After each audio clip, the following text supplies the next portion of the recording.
ಅವರು ಹೇಳ್ತಾರೆ ಸಿದ್ಧಾರೂಢರ ಬಗ್ಗೆ ಒಂದೆರಡು ಗುಣಗಾನ. ಮೊದಲನೇ ಅಧ್ಯಾಯದೊಳಗೆ ಗುರುವಿನ ಸ್ತುತಿಯನ್ನು, ಗುರುವಿನ ಗುಣವನ್ನು ಹೇಳ್ತಾರೆ. ಕಮಲಾಸನನಾದ ಬ್ರಹ್ಮನ ರೂಪದಿಂದ ನೀನೇ ಜಗತ್ಕರ್ತನು, ವಿಷ್ಣು ರೂಪದಿಂದ ನೀನೇ ವಿಶ್ವವನ್ನು ಪಾಲಿಸುತ್ತೆ, ರುದ್ರ ರೂಪದಿಂದ ಸಂಹಾರಕರ್ತನು ನೀನೇ ಆಗಿರುತ್ತೆ, ಬ್ರಹ್ಮ ವಿಷ್ಣು ಮಹೇಶ್ವರ ರೂಪದಿಂದ ನೀನೇ ಅದೆಯಪ್ಪ ಅಂತ ಅವರು ಗುಣಗಾನ ಮಾಡಿ. ಹೆಂಗಿದ್ರು ಸಿದ್ಧಾರೂಢರು ಸದ್ಗುರುಗಳು ಹುಬ್ಬಳ್ಳಿಯಲ್ಲಿ ತಮ್ಮ ಆಶ್ರಮದಲ್ಲಿ ಇರ್ತಿದ್ದು ಭಕ್ತರನ್ನು ಪಾಲಿಸುತ್ತಿದ್ದರು. ಚೈತನ್ಯ ಘನರಾದ ಮಹಾರಾಜರು ಎಲ್ಲರ ಅಂತರ್ಯದಲ್ಲಿ ವ್ಯಾಪಿಸಿರುತ್ತಿದ್ದು ಅನನ್ಯ ಭಾವದಿಂದ ಯಾರು ಭಜಿಸುತ್ತಿದ್ದರೋ ಅಂಥವರನ್ನು ಭವದೊಳಗಿನಿಂದ ತಾರಿಸಿ ತಮ್ಮ ಸ್ವಪದಕ್ಕೆ ಕರೆದುಕೊಳ್ಳುತ್ತಿದ್ದರು. ಅಜ್ಜ ಬರೀ ಮೂರ್ತಿ ರೂಪದಿಂದ ಒಂದು ರೂಪದಾಗ ಅಲ್ಲಿ ಕುಂದಿರ್ತಿದ್ದ, ಆದರೆ ಎಲ್ಲರ ಒಳಗೆ ಅಂತರ್ಯಾಮಿಯಾಗಿ ಅವನೇ ಇದ್ದ. ನಮಗನ್ನಿಸ್ತಿತ್ತು ಅವಾಗ ತಿಳಿಯೋಲ್ಲ ಅಂತ, ನಮ್ಮ ಮನುಷ್ಯನಾಗಿದ್ದದ್ದು ಅವನಿಗೇನು ಗೊತ್ತಾಕತ್ತೆ, ಆದರೆ ಅಂತರಂಗದೊಳಗೆ ಅವನೇ ಎಲ್ಲರೊಳಗಿರೋದ್ರಿಂದ ಇವರು ಯಾತ್ರ ಸಲುವಾಗಿ ಬಂದಾರ, ಇವರು ಎಷ್ಟು ಸ್ವಚ್ಛ ಅದಾರ, ಇವ್ರೊಳಗೆ ಏನು ಹೊಲಸೈತಿ, ಮನವರಿಯದ ಕಳ್ಳತನ ಇಲ್ಲವಲ್ಲ, ಬಿಡು ಬಾಹ್ಯದೊಳು ಡಂಬವ ಮಾನಸದೊಳು ಎಡಬಿಡದಿರು ಶಂಭು. ಅದ್ರಾಗ ಹೇಳ್ತಾರ ಮನವರಿಯದ ಕಳ್ಳತನವಿಲ್ಲವಲ್ಲ. ಆ ಮಹಾದೇವ ಮನಸ್ಸಿನ ಮೂಲೆ ಒಳಗೆ ಮನೆ ಮಾಡಿಕೊಂಡಿರೋ ಪರಮಾತ್ಮಗೆ ಏನು ಗೊತ್ತಿಲ್ಲ, ಅಂತರ್ಯಾಮಿಯಾಗಿ ಎಲ್ಲರ ಒಳಗೂ ಅವನೇ ಇದ್ದು ಭಕ್ತರನ್ನು ಉದ್ಧಾರ ಮಾಡುವಂಥ ಸಿದ್ಧಾರೂಢರ ಕಡೆಗೆ 4 ನಮೂನಿ ಭಕ್ತರು ಬರ್ತಿದ್ರು. ಒಬ್ಬ ಮುಕ್ತನಾಗಬೇಕನ್ನುವಂಥ ಶ್ರೇಷ್ಠ ಜ್ಞಾನಿ, ಎರಡನೇದವ ಸಾಧನ ಚತುಷ್ಟ ಸಂಪನ್ನನಾದ ಮುಮುಕ್ಷು, ಮೂರನೇದವ ಸಂಸಾರನೂ ಬಿಡಕ್ಕಾಗವಲ್ದು ಪಾರಮಾರ್ಥನೂ ನಡೆಸೋಕ್ಕಾಗವಲ್ದು ಅಂತ ಆ ಎಡಬಿಡಂಗಿ. ಇನ್ನು ಕನಿಷ್ಠ ಅಧಿಕಾರಿ ಅಂತವಪ್ಪ ಅಂದ್ರೆ ಏನಾರ ತ್ರಾಸ ಆದಾಗ ಸಿದ್ಧಾರೂಢರ ಕಡೆಗೆ ಹೋದ್ವಿ ಅಂದ್ರೆ ಅವ್ರು ಮುಟ್ಟಿದ್ರು ಅಂದ್ರೆ ನಾ ಆರಾಮಕ್ಕೀನಿ, ಅವ್ರನ್ನ ಬೇಡ್ಕೊಂಡ್ರೆ ನನಗೆ ಹೆಣ್ಣು ಸಿಗ್ತಾಳ, ಅವರಿಗೆ ಕೇಳ್ಕೊಂಡ್ರೆ ನಮಗೆ ಮಕ್ಕಳಕ್ಕವ, ನಮ್ಮ ಹೊಲ ಬೆಳಿತೈತಿ ಅಂಥ ಮಂದಿನೂ ಭಾಳ ಇತ್ತು. ಅಜ್ಜೋರು ಎಲ್ಲರಿಗೂ ಸಮಾಧಾನ ಮಾಡ್ತಿದ್ರು, ಮುಮುಕ್ಷುಗಳಿಗೆ ಮುಕ್ತಿಯನ್ನು ಅನುಗ್ರಹ ಮಾಡ್ತಿದ್ರು. ಅಜ್ಞಾನಿಗಳು ಸಂಸಾರವನ್ನು ಬೇಡಕತ್ತಂದ್ರೆ ಅವ್ರಿಗೆ ಅದನ್ನು ಕೊಡ್ತಿದ್ರು, ಅವ್ರ ಅಂಗಡಿಯಾಗ ಇಲ್ಲದ ಸಾಮಾನ ಇದ್ದಿದ್ದಿಲ್ಲ. ಈಗ ನಿಮ್ಮ ಕಡೆಗೆ ಬಿಗ್ ಬಜಾರ್ ಅಂತ ಬರ್ತಾವೆ ನೋಡ್ರಿ, ಮೋರು ಬಿಗ್ ಬಜಾರು, ಅಲ್ಲಿ ಹೋದ್ರೆ ಎಲ್ಲ ಸಿಗ್ತಾವ್ರಿ. ಒಂದು ಅಂಗಡಿಯಾಗ ಹೋಗ್ಬಿಟ್ರಿ ಎಲ್ಲ ಸಾಮಾನು ಅದಾವಲ್ಲಿ, ಉಳಿದ ಕೆಲವು ಅಂಗಡಿಯಾಗ ಅವು ಅಷ್ಟ ಸಾಮಾನು ಸಿಗುತ್ತವೆ. ನಮ್ಮ ಸಿದ್ಧಾರೂಢಪ್ಪನ ಕಡೆಗೆ ಜ್ಞಾನ ಸಿದ್ಧಿ ಎರಡೂ ಇದ್ದು. ಜಗತ್ತಿನೊಳಗೆ ಸಿದ್ಧ ಪುರುಷರು ಭಾಳ ಮಂದಿ ಅದಾರ, ತಾಲೂಕಿಗೆ ಒಬ್ಬೊಬ್ಬರು ಇರ್ತಾರ.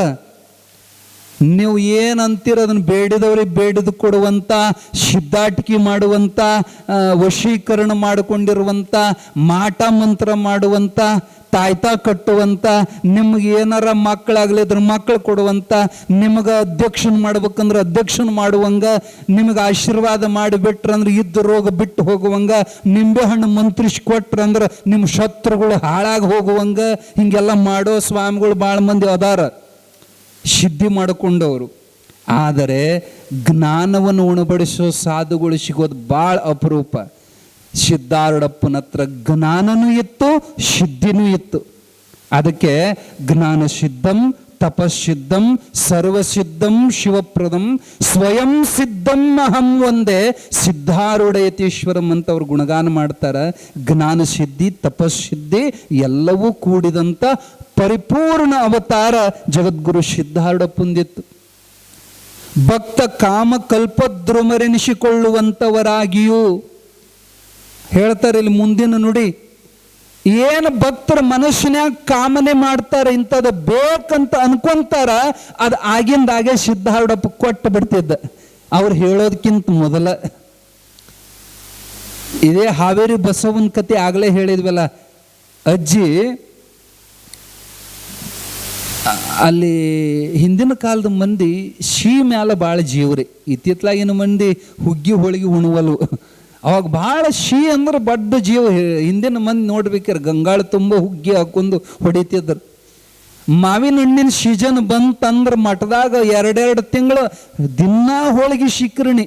ಯಾರ ಬಂದು ಮಾಡಿಸೋರ ಈಕಿ ಮಠದಾಗ ಇದ್ಲು ಮುದುಕಿ ತಿಂದು ಅಗ್ದಿ ಮಠದಾಗ ಅದು ಆಕೆ ಹೋಳಿಗೆ ಸುಡಾಕಿ ಹೋಳಿಗೆ ಸುಟ್ಟು ಎಣ್ಣೆ ಒರೆಸ್ಕೊಂಡು ಸೀರೆ ಹಿಂಗೆ ಕಟ್ಟಿ ನಿಂತಿರ್ತಿತ್ತಂತಕ್ಕಿದ ಅವಾಗ ಕಾಟನ್ ಸೀರೆ ದಿನ ಹೋಳಿಗೆ ಉಂಡು ಮುದುಕಿಗೆ ಹಲ್ಲು ಹತ್ತಿತ್ತ ಹೋಳಿಗೆ ಸೀಸನ್ ಮುಗೀತು ಮಾವಿನ ಹಣ್ಣು ಬಂದಾದವು ಮಠದಾಗ ಅದ ನುಚ್ಚು ಅದ ರೊಟ್ಟಿ ಅದ ಅನ್ನ ಅಂಬಲಿ ಒಂದಿನ ಆಕಿ ಗೆಳತಿ ಪಾರ್ವತೇವ್ ಅಂತೇಳಿ ಮಾತಾಡ್ಕೊಂತ ಕುಂತಿದ್ಲಕ್ಕಿ ಬಸವ ಏನು ಬಿಡ ಬರೀ ಖಾರ ಬೆಳಗ್ಗೆ ಖಾರ ಮಧ್ಯಾಹ್ನ ಖಾರ ರಾತ್ರಿ ಖಾರ ಶೀನ ಇಲ್ದಂಗಾಗ ಬಾಯ ಕೆಟ್ಟಂಗಾಗೈತಿ ಅಂತ ಆಕಿ ಗೆಳತಿ ಹತ್ರ ಹೇಳಾಕತ್ತಾಳ. ಅಟ್ರಾಗ ಜಗದ್ಗುರು ಸಿದ್ಧಾರ್ಡ್ ಮುದುಕಿ ಹಿಂದೆ ನಿಂತಾರ ನೋಡಿಲ್ಲಕ್ಕಿ.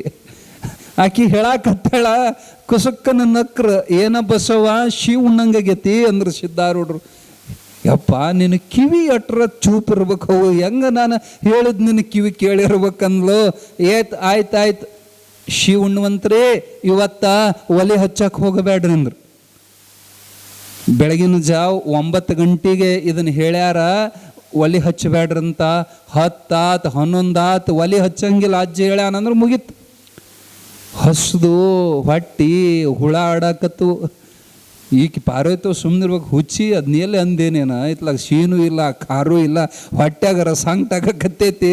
ಇಷ್ಟು ಅವರು ಸಂಕಟದ ಮಾತಾಡೋದ್ರೊಳಗನ ಯಾವ ಹಳಿಯಾಳದ ಗೌರವ ಅನ್ನುವಂಥ ಒಬ್ಬ ಹೆಣ್ಮಗಳ ಒಂದು ಚಕ್ಕಡಿ ತುಂಬ ಶೀ ಹೇರ್ಕೊಂಡು ಬರ್ತಾಳೆ. ಚಕ್ಕಡಿ ತುಂಬ ಅಪ್ಪ ನಿನ್ನ ಆಶೀರ್ವಾದದಿಂದ ಬೇಡ್ಕೊಂಡು ಹೋಗಿದ್ದೆ, ಮಕ್ಕಳಾಗಿದ್ದಿಲ್ಲ ನನ್ನ ಮಗ, ವರ್ಷ ತುಂಬೋದ್ರಾಗ ಮಗ ಹುಟ್ಟೇನಪ್ಪ, ಅದರ ಸಲುವಾಗಿ ಇಡೀ ಮಠಕ್ಕೆ ಹೋಳಿಗೆ ಊಟ ಹಾಕ್ಬೇಕಂತ ಅಡುಗೆ ಮಾಡ್ಕೊಂಡ್ ಬಂದೇನಪ್ಪ, ಎಲ್ಲಿ ಇಳಿಸು ಸಿದ್ಧಾರೂಢ ಅಂತ ಕೇಳಕ್ಕೆ ಒಂದ. ಅವಾಗ ಸಿದ್ಧಾರೂಢರಂದ್ರಂತ ಏ ಬಸವ ಎಟ್ ತಿನ್ನು ಚಕ್ಕಡಿ ಬಂದ ಹೋಳಿಗೆ. ಅಪ್ಪವ್ರ ಹತ್ರ ಬಾಯಿ ಬಿಟ್ಟು ಹೇಳಬೇಕಿಲ್ಲ, ಬರೇ ಅನ್ಕೊಂಡ್ರೆ ಸಾಕು ಇಂಥ ಸಣ್ಣ ಪುಟ್ಟ ಕಾಮನೆಗಳನ್ನು ಈಡೇರಿಸ್ತಿದ್ರು. ಮುಮುಕ್ಷುಗಳಿಗೆ ಶಿವನಾಗುವ ಮಾರ್ಗವನ್ನು ಹೇಳಿಕೊಡ್ತಿದ್ರು. ಮೋಕ್ಷಾಪೇಕ್ಷೆಗೆ ತತ್ವಂ ಪದದ ಅರ್ಥವ ಬೋಧಿಸಿದೆ. ಮುಕ್ತ ಆಗಬೇಕು ಅನ್ನುವಂಥವನಿಗೆ ತತ್ವಂ ಅಶಿ, ಆ ಶಿವನೇ ನೀನಿದ್ದೆ ಅನ್ನುವಂಥ ಮಹಾವಾಕ್ಯದ ರಹಸ್ಯವನ್ನು ಬೋಧನೆ ಮಾಡಿ ಮುಕ್ತ ಮಾಡೋ ಕೆಪಾಸಿಟಿನೂ ಗುರುಗಳಿಗಿತ್ತು. ಏನಾರ ಬೇಡ್ಕೊಳಕ್ಕೆ ಬಂದ್ರಂದ್ರೆ ಉಕ್ಷವಾಹನ ಶಂಕರ ನಾಮೋಚ್ಚಾರವ ಮಾಡಿಸಿದೆ. ಬೇಡ್ಕೊಳಕ್ಕೆ ಬಂದವರಿಗೆ ನೋಡ್ರಪ್ಪ, ನಾಮಸ್ಮರಣೆಯನ್ನು ನೀವು ಮಾಡಿದ್ರಿ ಅಂದ್ರೆ ಶಿವಮಂತ್ರದೊಳಗಿಂತ ತಾಕತ್ತೈತಿ. ಏನು ಬೇಡ್ತಿ ಬೇಡಿದವರಿಗೆ ಬೇಡಿದ್ದು ಕೊಡುವಂಥ ಕಾಮಧೇನು ಕಲ್ಪವೃಕ್ಷವಾಗಿರುವಂಥದ್ದು ಈಶ್ವರ ನಾಮ. ಇದನ್ನೊಂದು ತಗೊಳ್ರಿ, ನೀವು ಏನು ಅಂತಿರೋದೆಲ್ಲ ಕೆಲಸ ಆಗ್ತದಂತ ಅವರಿಗೆ ಓಂ ನಮಃ ಶಿವಾಯ ಮಂತ್ರವನ್ನು ಉಕ್ಷವಾಹನ. ಕೆಲವು ಮಂದಿ ಅದನ್ನು ಹಾಡೋ ಮುಂದೆ ತಪ್ಪು ಹೇಳ್ತಾರೆ. ಉಕ್ಷವಾಹನ. ಉಕ್ಷ ಅಂದ್ರೆ ನಂದಿ ವಾಹನನಾಗಿರುವಂಥ ಶಂಕರನ ನಾಮೋಚ್ಚಾರವನ್ನು ಸಿದ್ಧಾರೂಢಪ್ಪರು ಅಪ್ಪಣೆ ಮಾಡುತ್ತಿದ್ದರು. ಗುಪ್ತವಾಗಿರುವಂಥ ಓಂ ನಮಃ ಶಿವಾಯ ಎನ್ನುವಂಥ ಮಂತ್ರ ದೊಡ್ಡ ಜಾತಿಯವರಿಗೆ ಮಾತ್ರ ಮೀಸಲಿದ್ದ ಮಂತ್ರವನ್ನ 18 ಜಾತಿಯವರು ಅನ್ನಕ್ಕೆ ಹಕ್ಕೈತಿ. ಅವರಿವರು ಎನ್ನುವುದೇನೋ ಶಿವ. ಭುವನದ ಜನರೆಲ್ಲ ಇದನ್ನು ಮೋಸದಾಗ ಒಮ್ಮೆ ಅಂದರೂ ಕೂಡ ನೀವು ಮುಕ್ತರಾಗೋದ್ರೊಳಗೆ ಸಂಶಯ ಇಲ್ಲ ಅಂತ ಬಹಳಷ್ಟು ಪ್ರಯತ್ನ ಪಟ್ಟು ಅನೇಕ ಸವಾಲುಗಳನ್ನು ಎದುರಿಸಿ ಇದೇ ವಿಷಯದ ಮೇಲೆ ಸಿದ್ಧಾರೂಢರ ವಿರುದ್ಧ ಕೋರ್ಟಿನೊಳಗೆ ಕೇಸ್ ಹಾಕಿದ್ರು ದೊಡ್ಡ ಜಾತಿ ಮಂದಿ.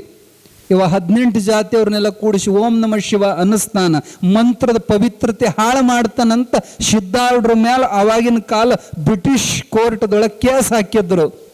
ಆದರೆ ಆ ಮಂತ್ರದ ಮಹಿಮೆಯಿಂದ ಕೋರ್ಟ್ನೊಳಗೆ ಸಿದ್ಧಾರೂಢರ ಪರವಾಗಿ ತೀರ್ಪಾಯಿತು. ಇವತ್ತು ನೀವು ಎಲ್ಲ ಜಾತಿಯವರು ಜೋರಾಗಿ ಓಂ ನಮಃ ಶಿವಾಯ ಅನ್ನಕತ್ತೀವಿ ಅಂದ್ರೆ ಅದು ಸಿದ್ಧಾರೂಢಪ್ಪ ನಮಗೆ ಕೊಟ್ಟ ದೊಡ್ಡ ಕೊಡುಗೆ. ಆ ಮಂತ್ರದ ತಾಕತ್ತಿನಿಂದ ಬೇಡದ ಎಲ್ಲ ಇಷ್ಟಾರ್ಥಗಳು ಈಡೇರಿಸುವಂಥ ಶಕ್ತಿ ಸಿದ್ಧಾರೂಢಪ್ಪಗಿತ್ತು. ಇರಲಿ, ಸಿದ್ಧಾರೂಢ ಅವಧೂತ, ಬೇಡಿದ ವರಗಳ ಕೊಡುವಾತ. ಏನು ಬೇಡಿದ್ರು ಅಜ್ಜ ಇಲ್ಲ ಅನ್ನುವಂಥ ಶಬ್ದ ಅಜ್ಜನ ಹತ್ರ ಇದ್ದಿದ್ದಿಲ್ಲ. ಒಮ್ಮೊಮ್ಮೆ ಅವ್ರ ಮುಂದೆ ಹೇಳ್ಕೋಬೇಕಾಕಿತ್ತು, ಒಮ್ಮೊಮ್ಮೆ ಹೇಳದೇ ಇದ್ರು ಬರೇ ಮನುಷ್ಯನ್ಯಾಗ ಇಟ್ಕೊಂಡು ಬಂದ್ರು ಅಜ್ಜಗೆ ಅರ್ಥ ಆಗ್ತಿತ್ತು, ಅವ್ರನ್ನ ಕರೆದ ಅದನ್ನ ಕೊಟ್ಟೆ ಬಿಡ್ತಿದ್ರು ಅಜ್ಜ. ಈ ಹಾವೇರಿ ಬಸವಂದ ಹೇಳೋನು ಇವತ್ತು ಕತೆ, ಆಕಿದ ಬಹಳ ಪ್ರಸಂಗ, ಆಕಿಗೆ ಅನ್ವಯ ಆಗೋ ಕತೆಗಳ ಬರ್ತಾವ. ಅವ್ರು ಮೂಲತಃ ಹಾವೇರಿಯವರು ಹೊಟ್ಟಿ ತುಂಬಲದ ಸಲುವಾಗಿ ಪ್ಯಾಟಿ ಸೇರಿದ್ರ ಗಂಡ ಹೆಂಡತಿ. ಹುಬ್ಬಳ್ಳಿ ಒಳಗ ಕೂಲಿ ನಾಲಿ ಮಾಡಿ ಬದುಕುವಂಥ ದಂಪತಿಗಳು ನಿಷ್ಠೆಯಿಂದ ಸಿದ್ದಾಡು ಮಠದ ಸೇವಾ ಮಾಡ್ತಿದ್ರು, ಜೊತೆಗೆ ಹೊಟ್ಟಿ ತೀರ್ಥ ಸ್ವಾರ್ಥ ಎರಡನ್ನೂ ಮಾಡ್ಕೊಂತ ಅಜ್ಜನ ಸೇವಾ ಮಾಡೋ ಸಂದರ್ಭ. ಮುದುಕಿಗೆ ವಯಸ್ಸಾತು, ಮುದುಕಿ ಗಂಡನ್ನು ನೋಡ್ಕೋಬೇಕು, ಒಂದು 10 ಮನೆ ಪಾತ್ರಿ ತೊಳೆದು ಮುಸುರಿ ತೊಳೆದು ಕಸ ಹೊಡೆದು ಸೇವಾನು ಮಾಡಬೇಕು, ಇತ್ಲಾಗ ಮಠದಾಗ ಸೇವಾನು ಮಾಡಬೇಕು. ಅಜ್ಜ ಎಟ್ಟ ಸಿದ್ಧಾರ್ಡ್ ಮೇಲೆ ಪ್ರೀತಿ ಇದ್ದಂದ್ರೆ, ಏ ಮುದುಕಿ ಬರೀ ನನ್ನ ಸೇವಾ ಮಾಡ್ಕೊಂತ ಕುಂದ್ರಬೇಡ, ಹೋಗು ಸಿದ್ಧಾರ್ಡಪ್ಪನ ಸೇವಾ ಮಾಡಿ ಹೋಗಂತ ಮುದುಕ ಹೇಳಿ ಕಳಿಸ್ತಿದ್ದ. ಅಜ್ಜನ ಮನಸ್ಸು ಗೆದ್ದಿದ್ರ ದಂಪತಿಗಳು ಸೇವಾದೊಳಗೆ.